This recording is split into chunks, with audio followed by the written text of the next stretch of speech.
Hey everyone, I'm T. Krulos. And I sure am Heidi Erickson. All right, we're back with T's Word Week news. A lot going on this summer. Busy I mean, times. it is busy times here at the end of the world. It's gonna be. It's gonna be. It's and gonna be. I feel like ever since COVID happened, everything is happening at yeah, just a remarkable rate. yeah, yeah. I remember that because during COVID, they were talking about UFO disclosure. Remember? Yeah, But it was during like a particularly gnarly week where I was like, normally that would have been like the craziest thing, and right. now Biggest it's like deal. maybe top five, maybe top 10 crazy Yeah, things going on this week in yeah. particular. I liked how we all like during the apocalypse when those things were happening, we all collectively just kind of like looked over and went meh, and like went back to watching Tiger King or whatever. It's like I'm we like, were just doing our best. I know. I was like, I give up. I can't even track it all, No, you no, know. I know. But I always love to see this on my laptop. I've got open tabs all the way across the top of the screen, and they're all pretty Weird. weird, pretty They're all weird pretty stuff. weird. Yeah. Mm-hmm. So I thought this was a good place to start for some reason.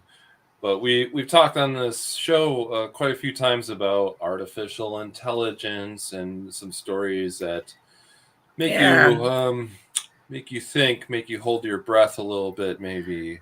Maybe make you a little uncomfortable. Yeah. Look sideways at your toaster. So here's the headline on this one: chess playing robot breaks boy's finger at Moscow tournament.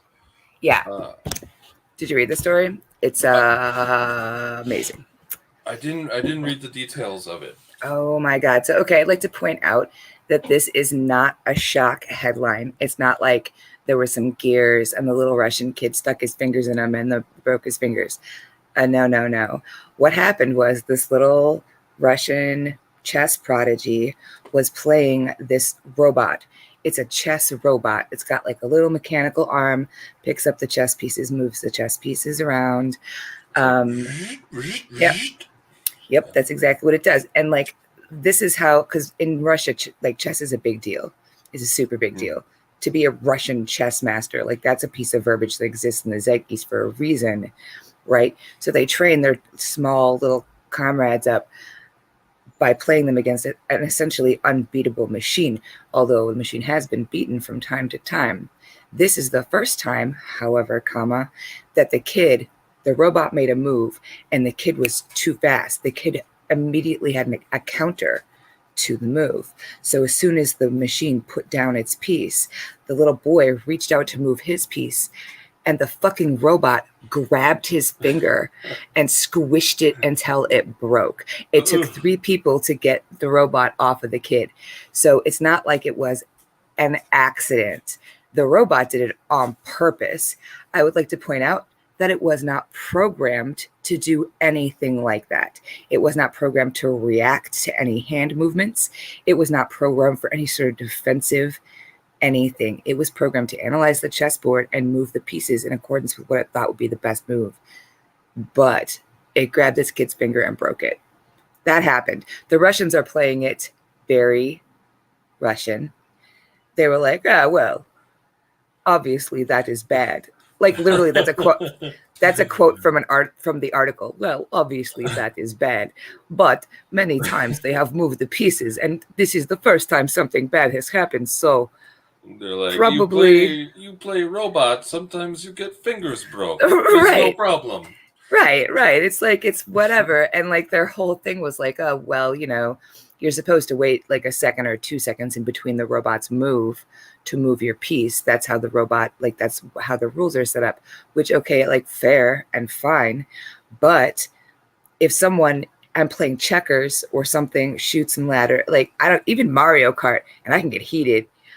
If they move too quick or they do something I don't like or they like whatever, I'm not going to reach over and break their fingers. Like the odds of that happening are just so small, and I am a dragon person. So my question is this an AI failure?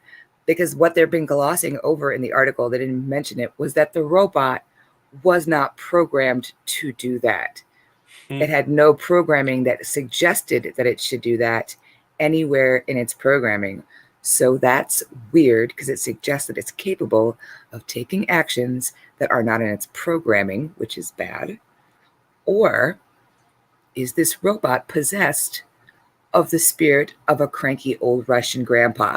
Because that does sound like something a cranky old alcoholic Russian grandpa would do with like his grandson was like playing with him or in the kitchen while he was trying to make borscht or whatever and got in the way and they just grab his fingers and fling it away.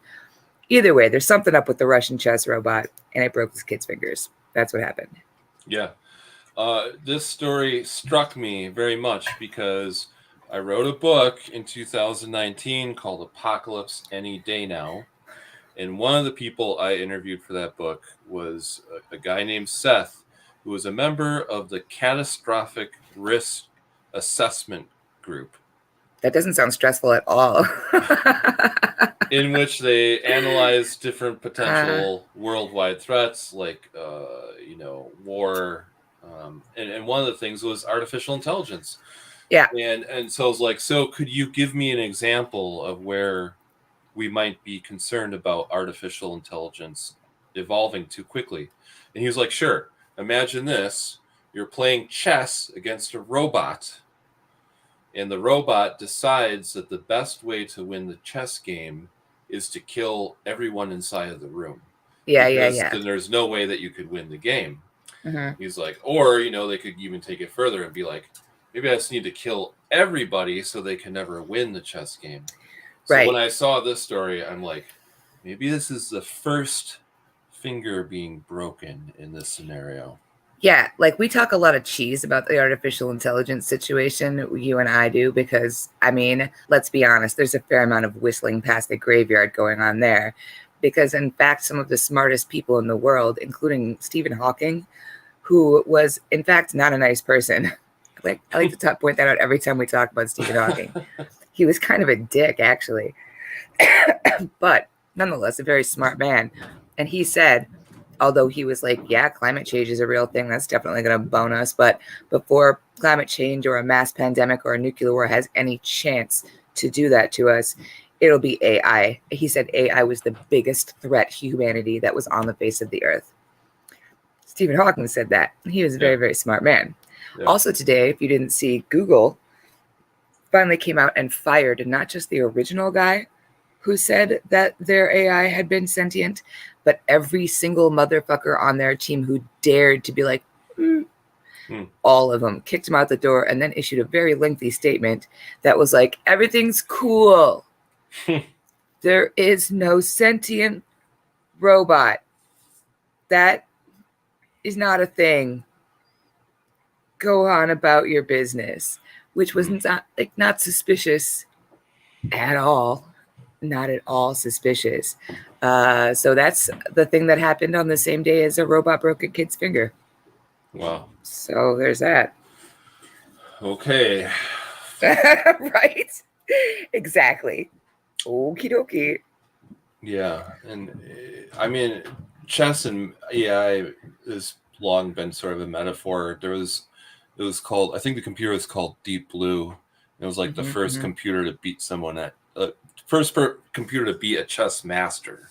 Right. It was a very big deal at the time because everyone was like, I don't know if this is such a great thing. Mm-hmm.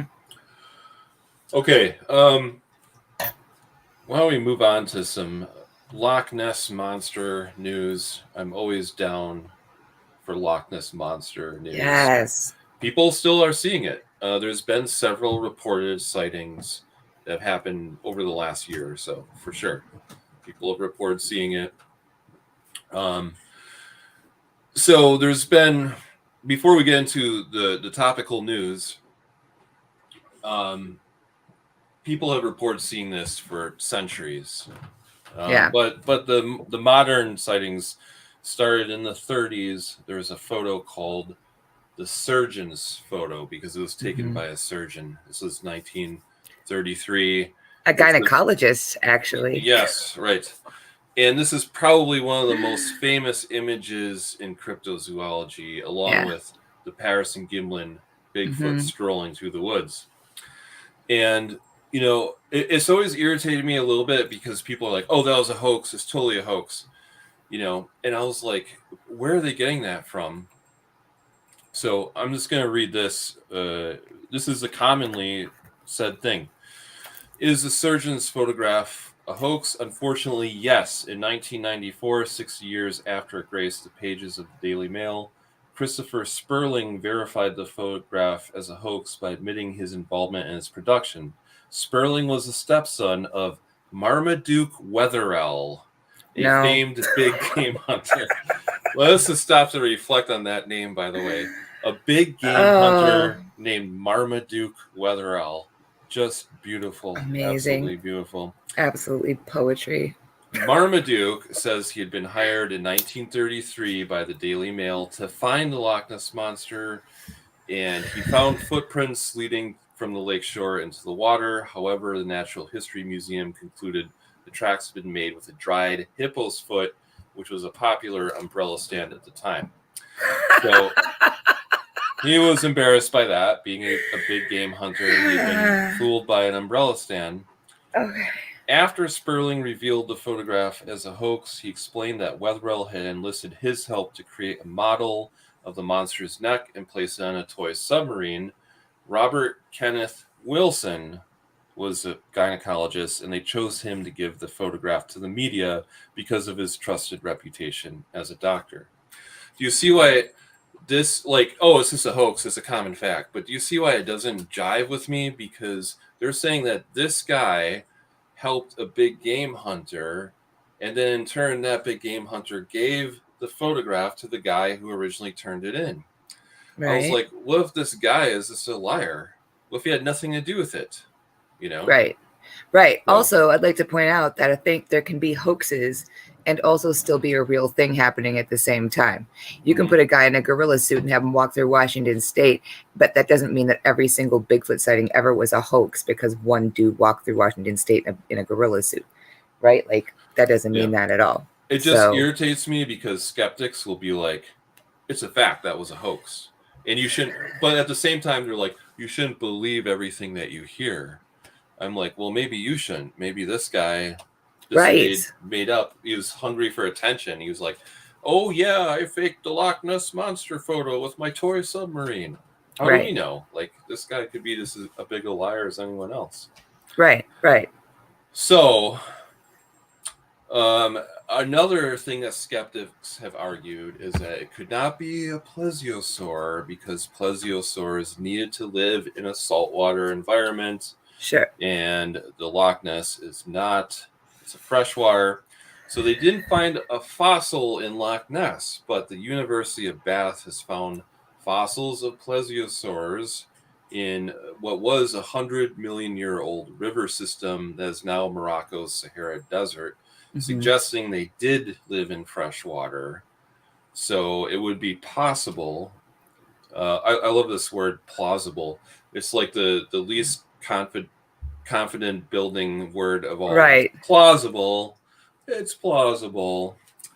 But they're saying it is plausible that there could be a creature like Nessie living in the Loch Ness. Here's the other thing, and you and I have talked about this many, many times on this show, and I'm sure we will talk about it many, many more times. Most science is not as science-y as people think it is. Most science is generally accepted hypothesis, not actually theory. And if you're talking about the going logic being that the Loch Ness Monster, Nessie, if you will, Miss Nessie, if you're nasty, is a plesiosaur. Like, that's what it is. It's a dinosaur. It's a holdover from the Jurassic period that just never evolved because it was locked in this one particular ecosystem and it didn't need to evolve. We don't know shit about dinosaurs. Just this year, if you haven't been paying attention to the hubbub and the dinosaur, fandom or whatever, they were like, here's the thing about dinosaurs. They probably were a lot fatter and fluffier than we ever thought they were, because when we recreated what they look like, we recreated what they looked like based on their skeletons and what we knew their musculature probably looked like in order to make that skeleton move. But looking at the skeletons of modern animals who we know what they look like, we can make now at this point more educated guesses on what their soft tissue look like, on what their skin probably look like. And they're like, if these things are descendants of birds, probably a lot of them had feathers. Probably like my favorite one is the dinosaur with the big fin on its back. Do you know what one of the Spinosaurus? I think it's called. Spinosaurus, Stegosaurus. Right. They compared it to a buffalo. And a buffalo, if you look at the skeleton, has a big spine on its back too. But buffaloes don't have big, meaty beef sails. That was poor phrasing. They didn't have sails. They have a great big hump on their back. So probably the Spinosaurus didn't look all badass with a big spine on it. It probably was just a big hulking mass of a creature. So we don't know shit about dinosaurs. Right. There's that, first of all. Because how would they mate with all those spines on their back, you know? I mean, it would probably get pretty kinky pretty quick. There'd have to be some safe word involved for sure. Secondly, like, also, if people don't know this about Loch Ness, the reason that anybody thinks it's even possible at all is that underneath Loch Ness, did you know I've been to Loch Ness? I've been there. Have you really? Yeah. That's amazing. I lived in Scotland for 2 years when I was a kid. My parents took us there. I went, my girlfriend at the time, we wanted to do this backpacking trip through Great Britain and Ireland. And I was like, yeah, let's go to the Highlands. And she was like, you just want to go so you can try to see the Loch Ness Monster. Isn't that right? I was like, what? Well, I was what? like, So? Did she give you a hard time? She was a little skeptical about my motivations. I was like, yeah. I mean, that's. I'm glad you broke up with her because that's dumb. Was that the same year you were the tallest man in Ireland? Yes, indeed. Nice. Yes. Oh, it's all coming together now. Yeah. Okay, so here's the thing about like Loch Ness. Loch Ness, underneath Loch Ness, is honeycombed with caves and underground rivers. There's lots and lots of space underneath the loch, as it were. And it's totally possible there's room enough for a creature of that size, even a breeding population, to exist in those caves. It doesn't mean that it's down there. It means, once again, it adds to the plausibility of that. And also that Loch Ness a million years ago was in fact connected to the ocean. It was connected to what was then the Atlantic Ocean. So there's reasons why it's possible that there's a creature like that living in Loch Ness. I think that we all think that it's possible that Bigfoot exists when we talk about the far-flung places in Alaska and Canada and places where people never go. It only starts to seem super stupid and ridiculous when it's possible that something that we're not aware of might exist somewhere in our own backyard. But that is just human beings trying to pretend like we're not a part of the great big weird world, because weird things exist everywhere. If they exist anywhere, they exist everywhere. And if you don't believe me, go to Los Angeles. You will be a believer in less than a day. The world is very strange. Oh, heavens. Yeah, I mean, there was a Bigfoot sighting in Detroit proper. When did that happen? This is a few years ago. I remember. In the city of Detroit? Yeah. Dude, that's awesome. Well, you know, there are large parts of Detroit that are mostly, there's a lot of abandoned housing and stuff. Yeah. So maybe. Oh my God. That'd be a great book, T, because you're right. No, what you think about the crumbling of the American, like whatever, of the post-World War II America. And part of that is there are huge places in urban centers like Detroit, most notably, where there are like acres and acres of houses and buildings and empty industrial building. Like they're tearing down the Frodert, is it Frodert? That big malt processing plant on the other side of Milwaukee. It's this huge, massive building, and it's not been in use for years, so they're going to tear it down. But that building is like something ridiculous, like 200,000 square feet, 1 million square feet. Do you have any idea how many big feet you could stick into that thing? And nobody would ever know they were there. Nobody would ever know. Northridge Mall here in Milwaukee, abandoned shopping mall. It's been, empty since the 90s, I think. Yeah. So, I mean, that's a huge, huge space too. So yeah, I love the idea of you're going into an abandoned part of Detroit, and there's um, a Bigfoot. It's been turned into a Bigfoot village. You know. Yeah, plus like the thing about it too is like if you think about a city, any city, anywhere in America, I think probably anywhere in America, any place I've ever been in, certainly in Wisconsin, you've got your urban center, but man, you drive for 15 or 20 minutes and you're in the middle of goddamn nowhere. You're never far from nowhere. Yeah. You know what I mean? So like, I don't know, like maybe I could see it. Nessie and like the Lock and Bigfoot in Detroit. Why not? Why not? Okay, so before we abandon the Highlands here, I want to point out something. I did a Google search today for today's date, July 27th, and I discovered that it is, in fact, Bagpipe Appreciation Day. Heidi, That's how do you beautiful. feel? How do you feel about bagpipes? I really like bagpipes, and I'll tell you why. First of all, every year at camp, that was how they woke us up by playing bagpipes every single year at away camp. So I had a special fondness for them there. Also because I lived in Scotland for a period of time, and they were very, very popular there. Also because I found out not too long ago that there's a kind of microorganism that only lives inside of bagpipes. Really? Yep. So here's the thing about a bagpipe. Bagpipes traditionally are made from a sheep's stomach. That's the bag part of the whatever. Sheep's stomachs have lots of weird enzymes and stuff in them. That's just how they work. Now, naturally, they clean and tan and cure this sheep stomach or whatever to make it into a bagpipe. But a sheep's stomach is a sheep's stomach. And then you blow into the sheep's stomach for however long you have this bagpipe, and your weird human germs and like moisture and wetness just kind of hang out inside of the bag. And if you leave them that way long enough, because there's no way to clean the inside of a bagpipe, think about that for a second. After a while, you may indeed end up with this particular kind of microorganism that is in fact endemic to the inside of a used bagpipe. Wow. Right. Is incredible. Mm-hmm. I want to point out that there's not only a Bagpipe Appreciation Day, which is today, but there's also an International Bagpipe Day, which is March 10th. That's pretty sweet. You can celebrate twice a year. When is International Accordion Day? Oh, we'll have to look that up. We should. That new Weird Al movie is coming out with Daniel Radcliffe in it.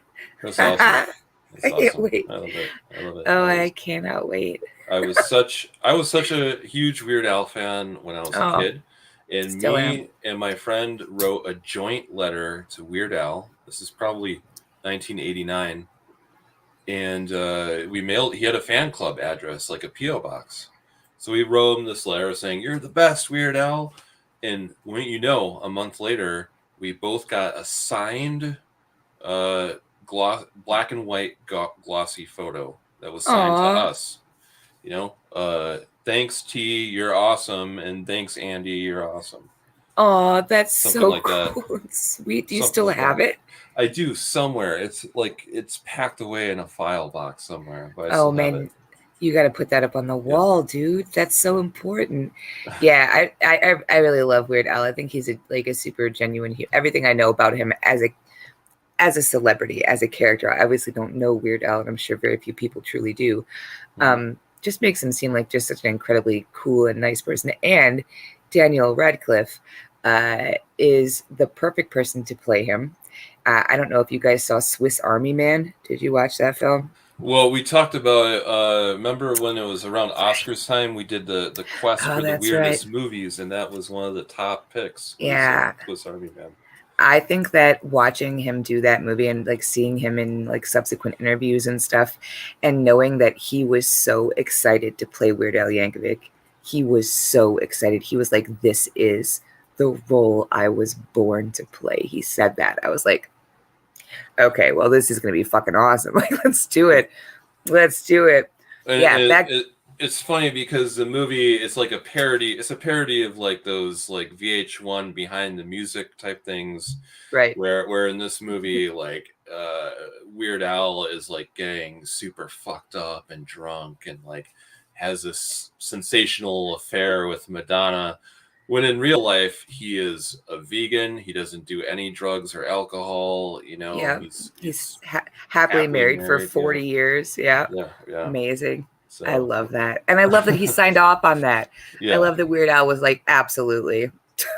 Let's do it. Fabulous. And he's, I think, one of the only artists still, like, I don't really dig the nostalgia tour stuff when people are like, let's go see this musician that I loved in the 80s. And I'm like, that dude should be at home drinking Metamucil, not up on a stage. I'm not mad at him, but like, that's sad to me. That's not entertaining. I'm like, dude, I wish I could have seen you in your glory days, but I couldn't. The only two exceptions to that rule are Stevie Nicks, because Stevie Nicks to me was just always the witch lady. And like now she's old, and I'm like, that just means you're more witch lady than you were before. It's fine. And Weird Al, who to be fair has aged like a fine wine. yeah, That guy looks great. incredible. He looks great. He looks fabulous. I would go to Red Rocks to watch Weird Al. I think that'd be the best. For sure. That would be cool. Okay. Here's something that's the opposite of bagpipes and accordions. Last minute, I ran into this very fascinating article that was posted by Atlas Obscura, actually. And I love them. It says, "Is the silence of the Great Plains to blame for prairie madness?" I was really wondering where you were going with that opposite of bagpipe thing. That sounds like an unsolvable riddle they'd give you. They could have. I think that if they would have had some bagpipes and accordions out on the plains, maybe they would have been, right. Might have saved them.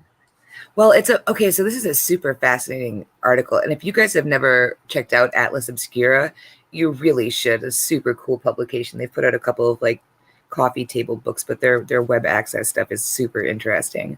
Yeah. And we'll put the link to this article in the show notes, by the way, so you can read it for yourself as well. So in the article, and I was reading it, and it's interesting to me because I was just recently talking to somebody about that really popular book that they turned into a movie called Wisconsin Death Trip. And I was talking to you about it too. Yeah. The idea of like people being out of their element and subsequently like not being people anymore, like losing their grip and their shit because the system and the structure that they were used to suddenly vanishes is one of those things that super fascinates me. So in the article, this is scientists talking.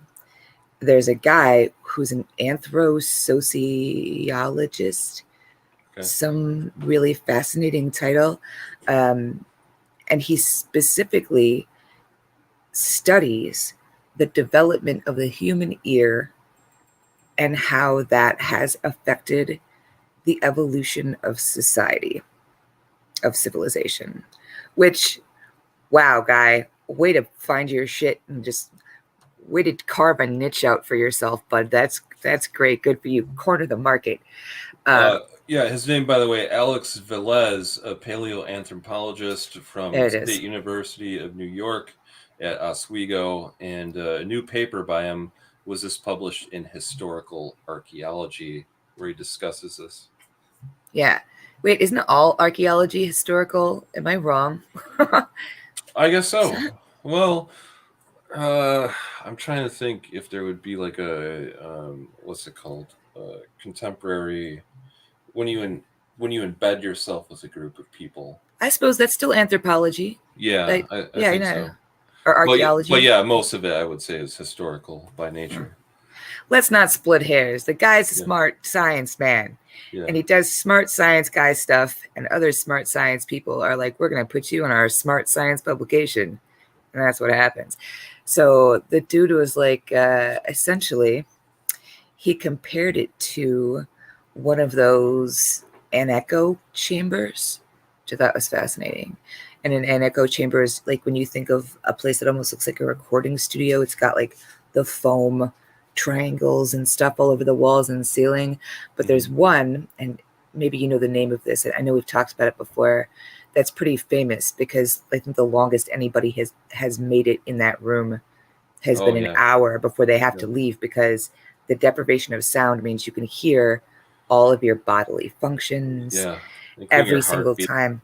Yeah, and like the like fluids in your stomach and your guts, and like they say like the creaking of your bones and like everything, and the sounds are so amplified because the human mind will, in that situation where there's not any other sound, it'll turn the volume all the way up on every other sound. It'll like make it real loud, and it drives people crazy. It actually causes them physical discomfort to the point where people get sick. They get horrible migraines. That one guy got a nosebleed. But they say if you left somebody in that room long enough, there's a very good chance they would die, because our sensory organs are not designed to experience existence in that way. Yeah. So what the dude was suggesting, and having been to Nebraska, yeah, it's right? Anyone who's driven across country knows that the worst part of driving across country is driving through Nebraska. I'll drive an extra 12 hours to not have to go through Nebraska, because it is indeed maddening. It's maddening. It's just one long, flat thing forever and ever and ever. But they were suggesting... A lot of Illinois is that way too. A couple other states probably. Yeah, I mean, totally. But there's something particular about Nebraska, the Dakotas, Montana. Montana is crazy, but at least you can look at mountains and shit in Montana. What they suggested was that because of the nature of the plains, of the high plains, because this specifically, they called it prairie madness, because there were indeed incidences, staggeringly high incidences, of farmers and their wives, particularly. Although I noticed they didn't mention children. Maybe the kids just kind of adjusted to it. Children of the corn style, going crazy, suffering from mental and physical illness. And in this article, they suggested that this lack of sound could even cause like physiological damage to you, like actual physical harm to you, heart disease and stuff like that. Well, what I loved was they had two varieties of sound on the plane. One was nothing, silence, and the other is sort of a low howling wind. Like constantly. All you hear. Yes.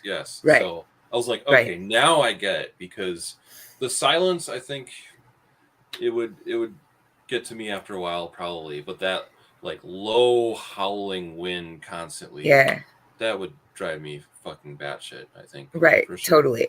Well, I was reading this article and I was thinking about it, and like it's true, because there's nothing on the plains for any sound to echo out off of. And human beings, just like dolphins and pretty much every other animal, we do actually understand our place in the world, literally, physically, by echolocation. On a very low level, human beings do echolocate. That's how, like, when someone loses their sight, they can train themselves to go click and like hear the things coming back, because we're built to do it. We're in fact doing it all the time. And if there's nothing for any sound to bounce off of, it must be like being abandoned in fucking space or something like that, which must have made the isolation of being miles and miles and miles away from the next nearest human being seem just infinite, because they might as well have been on the fucking moon, right? Like they might as well have been on the fucking moon. But I did wonder if there's a similar like phenomenon in the desert, because there are definitely places in the desert where it's the same. It's deadly silent. Unless there's a howling wind, like that's all that there is. But I don't think I've ever, like, I think when people write about the desert, there's always this kind of like peyote infused surrealism and like the lonesome cowboy of the high plains, and like the desert feels haunted. Like that makes sense. But I don't remember ever hearing about people going crazy in the desert unless they were going crazy from the heat. What was it about the plains that was different than the desert? I think it said, I mean, there is wind in the desert too. I think like there's something about the wind just like blowing through the corn, you know? And I guess there's not a lot of, you know, you can go to a forest and you'll hear birds and stuff like that. And in the plains there's some crows that go after corn, I'm sure, but there's just not There's not a lot of trees, so there's not a lot of birds hanging out. I wonder Yeah, if there's more animal sounds in the desert. I guess maybe coyotes at least and stuff like that. But sure. Yeah, I guess that's true. I don't know. I don't know. Like they said another interesting thing too, that like in an echo chamber, it wasn't just the silence. It was the silence and then every single other noise. It was all you could think about. So anytime a chicken clucked, you know, yeah, anytime like any of those little noises, like it would have been overwhelming, like a tidal wave of like sensation and input. And I don't know, that does sound like a way to drive somebody fucking crazy for sure. And I wonder if that's part of the whole Wisconsin death trip thing, because the thing about it too is in the Northwoods there's plenty of background noise in the yeah, spring and summer and fall. But one of the things I find the creepiest about living this far north is definitely in the winter. There are times when it's deadly silent, and there's a yeah. scientific reason for this. Snow absorbs sound. Mm. Also, the air in the wintertime is very, very dry, and because there's less water in it, it doesn't carry sound as well. That's why if you've ever have you ever had the pleasure of like seeing a snowstorm where there's lightning and thunder in it? Like that one big storm that happened like 12 years ago. You remember that shit, the blizzard that like stopped everything for 2 days? Thunder snow. Thunder snow. It sounds Mm. completely different than a thunderstorm in the summertime, but that's because the air, even though it's filled with snow, is still very dry air. It's just it's not warm enough to hold any humidity in it. And so it sounds more like, I don't know how to describe it. It sounds more like a car crash, like Mm. metal crashing into metal, as opposed to like someone shaking a sheet of metal. It's just different. It's super different. And I wonder if that's part of what drives people crazy, like Wisconsin death trip style, is because that happened in the winter too. That happened over the winter of one year. Is it's just so fucking quiet that you gotta sit there with your thoughts. And just sit there Yeah, with your thoughts. And that's all yeah, there is to it. yeah. I would easily go insane. I think during the pandemic, just like sitting inside for a couple weeks, I was like feeling really bad, and I realized I had just missed like walking down the street and like hearing noise and seeing people Yeah. walking their dog and or revving their car as they goes by. It's just it's a sort of stimulation that you need, especially if you live in, unless you're a hermit or something like that. Yeah. Well, they said too that like housewives were like especially vulnerable to this Stabby, prairie madness. stabbing people. Yeah, They got extra stabby, is what I'm saying. Hmm. yeah. Took the axe and did some chopping. Well, I wonder how many horrors happened out in the plains, because it's not like we would Yeah, necessarily know. Somebody could have taken an axe to their whole family and dropped them down a well someplace, and nobody would have no known. one would know. Like, It's not like there's a neighbor that would call the police. Or yeah, there probably wasn't even police to call at that point. yeah. So, So hmm, anything could have happened out there. Weird cults, cannibalism, anything. Like Donner party stuff, because they're especially during the wintertime. Because in the wintertime in the plains, if you've ever been out in the plains in the wintertime and the wind is rolling through there, it's fucking cold. And sometimes it snows, like especially back in the day, feet and feet and feet. And if you got snowed in for the winter, that was it, dude. I hope you have some fucking socks to knit or something, because you're not going anywhere until the thaw. The thaw. Like, there's no way some of those fucking people didn't eat each other. They had to have done. And you don't hear about that. You don't hear about the great Nebraska kid eating event of 1893, but it had to have happened on particularly bad winters, no? Or like during droughts and stuff like that. Must have. yeah. Here, I love it in this article too. They quote uh, a settler from a story. This is a fictional story, I think, but it was written by someone about the prairie, and in it is this little poem that describes the soundtrack of the plains. And he says, "I hate the wind with its evil spite, and it hates me with a hate as deep, and hisses and jeers when I try to sleep." So Creepy. that's what it sounds like out in the plains. I guess I feel like folk horror is my favorite genre of spooky story, as we know. Probably the creepiest ones are those ones where it's like you're out in the middle of nowhere and there's literally nothing. Yeah. Creepy stuff. Okay, speaking of super creepy stuff, you're gonna have to tell us about this one. I was too afraid to even click on this shit. Read it. I didn't even click on this shit, man. It's way too creepy. Necrobotic spiders. Okay. First of all, nobody panic. nobody It's freak too late. out. I'm already panicking. Nobody freak out. Yes, they are reanimating the corpses of spiders to do the work of man. Is that a great idea? Probably not. But there are some important points to this story that you should keep in mind. First of all, this is done by a group of people that specialize in building robotics out of soft materials, not out of hard materials like metal or glass or plastic. They specifically build them out of like aerogels and shit like that. And one day, one of the guys at this place found a dead spider curled up behind a trash can. And he called one of his guys over and was like, "Guy, do you ever wonder why a spider curls up when it dies? What is that all about?"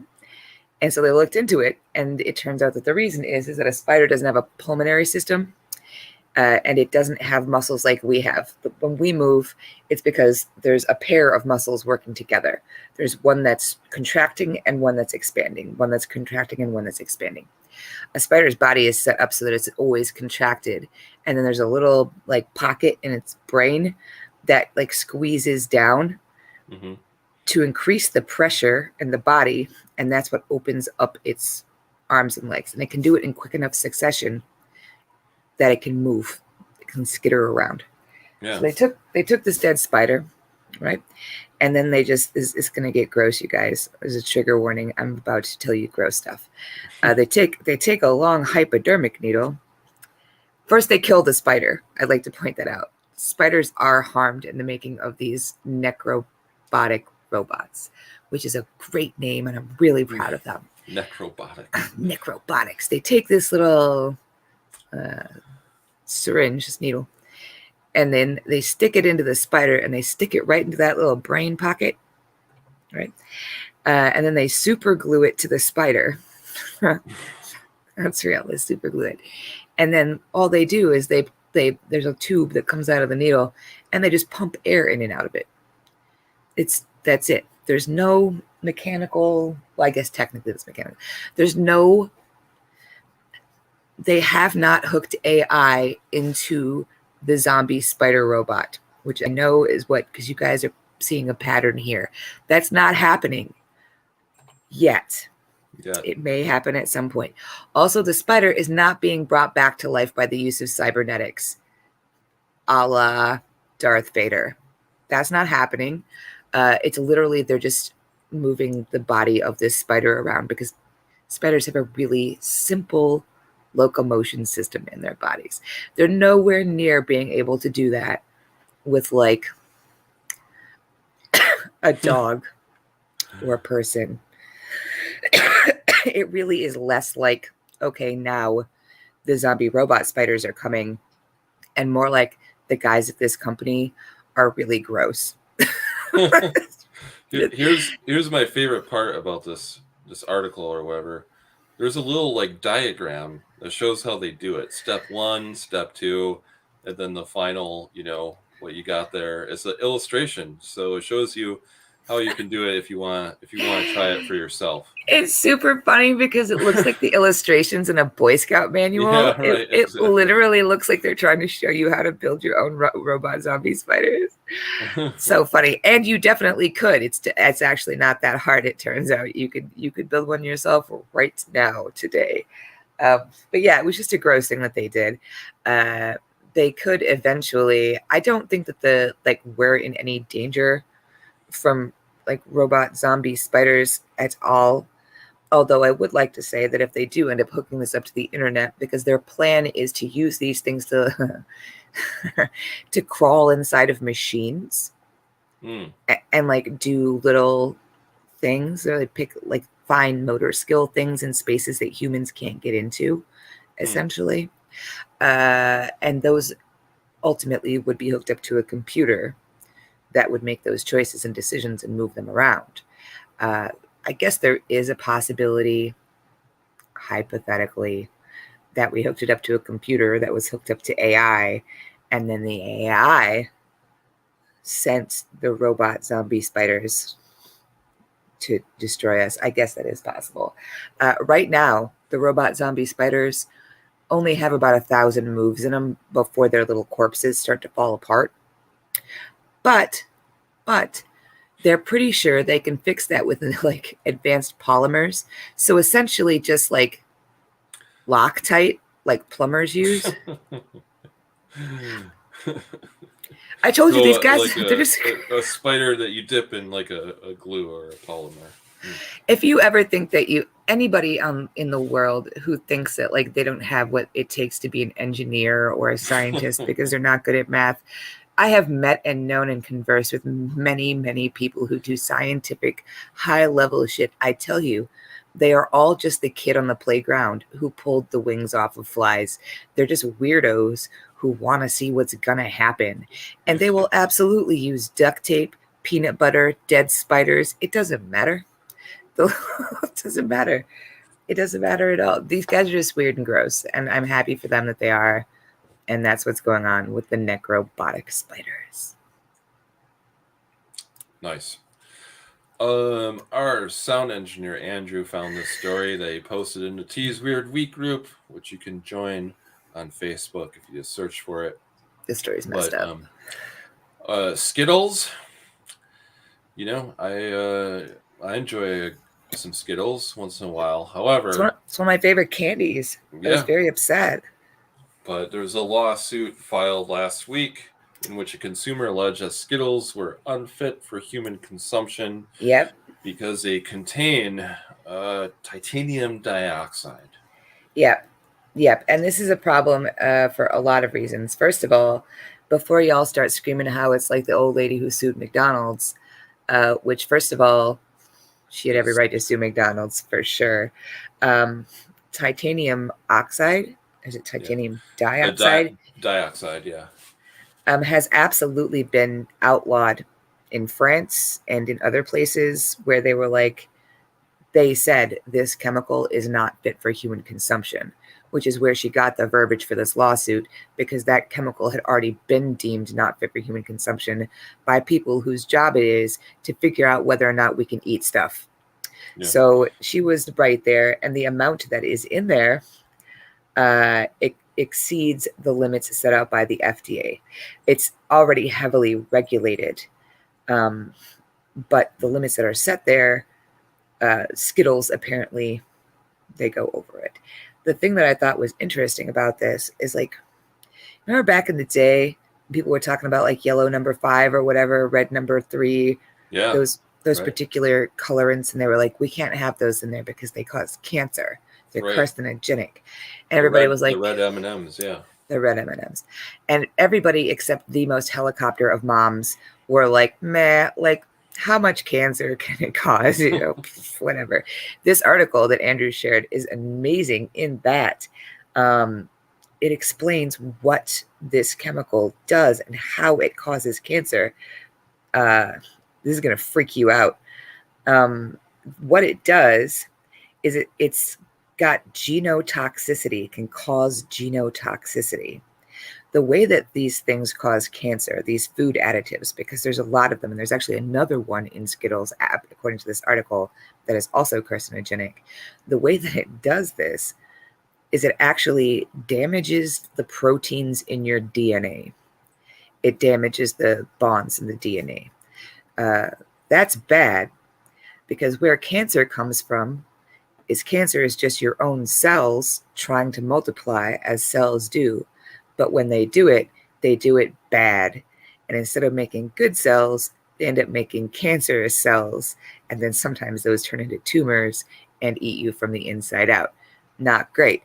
Anything that damages your DNA means that the next time your cells try and divide, the odds that they're going to do it wrong are higher. that's how it causes cancer. And apparently this titanium oxide is super good, like really good at genotoxicity. So yeah, thanks for that. as you're mentioning, it says that starting August 7th, for example, the use of titanium dioxide in food will be banned in the European Union. So The entire union. yeah, across the Yeah. entire union. And it's a chemical that they use in like cosmetics, paint, plastic. And Yeah. I was surprised to see that, one of the uses is they color a lot of stuff with it. So like frosting or cottage cheese is not naturally that white. They use titanium dioxide to dye it a more brightly colored white. And it's in a lot of foods. It's in Hostess cupcakes. They use it to make the cupcakes look nice and shiny.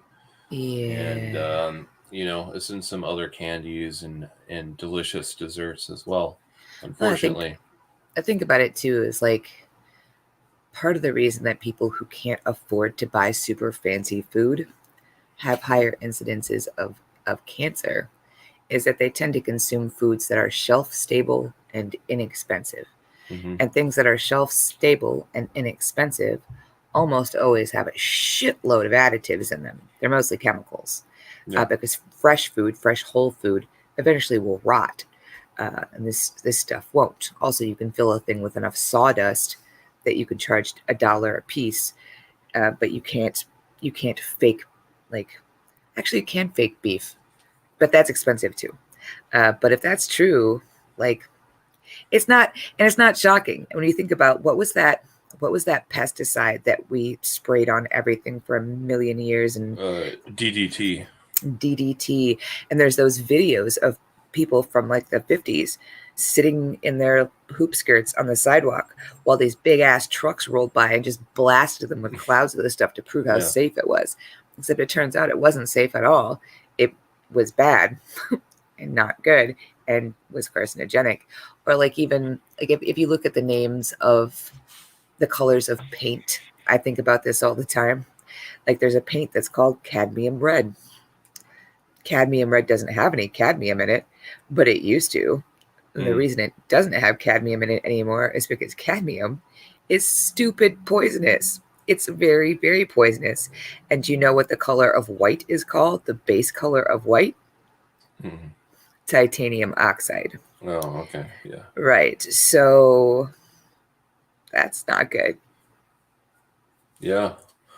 Well, it's going to make me think twice about eating some delicious Skittles, that's for sure.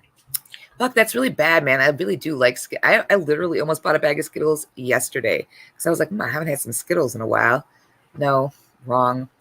Now I can't eat Skittles anymore. That's so sad. And they'll try and make some organic Skittles and they'll just be shit. They'll just be so bad. Yeah. Titanium oxide tastes good. What I do about it. Titanium oxide. Okay. I think we got time for one more last story. Bring out the monkeys. This one got bumped from last week, so I'm glad we got a chance to talk about it. Love this headline: Hunt for wild monkey in Japan after 10 attacks in a fortnight. This is The Guardian, so they say fortnight instead of 2 weeks. Sure. Police in Japan are searching for a wild monkey that has attacked 10 people in the space of a fortnight. This began on July 8th, and in the most serious incident, it badly scratched an infant after invading a family home. This mother was vacuuming when she heard her child crying, so she went into the child's room and saw that the monkey had grabbed the child by the legs and was trying to pull it outside, drag it out into a Japanese forest or something. Oh my God, why? Was it going to eat the baby? What? I guess. And they have not apprehended this monkey yet. I don't think that's the right word. I don't think you apprehend a monkey. That makes it sound like they're going to read it as Miranda rights and shit. I think you just catch a monkey. Wow. Well, to be fair, you live where monkeys live. Yeah. And all those places, like where monkeys are. Like, I love the videos on the internet of people going on vacation in like Thailand and stuff, and they've got all the monkeys running around. They're like, oh, look at this beautiful natural monkey creature. And they like try to feed it some peanuts or whatever. And the monkey steals their fucking purse and takes off on a motorcycle or something. Like, monkeys are smart and they have thumbs. Yeah, steal a gun. Right, totally. That one monkey did Pop steal off a some gun. shots. Yeah. They're notoriously aggressive, and you live where they are.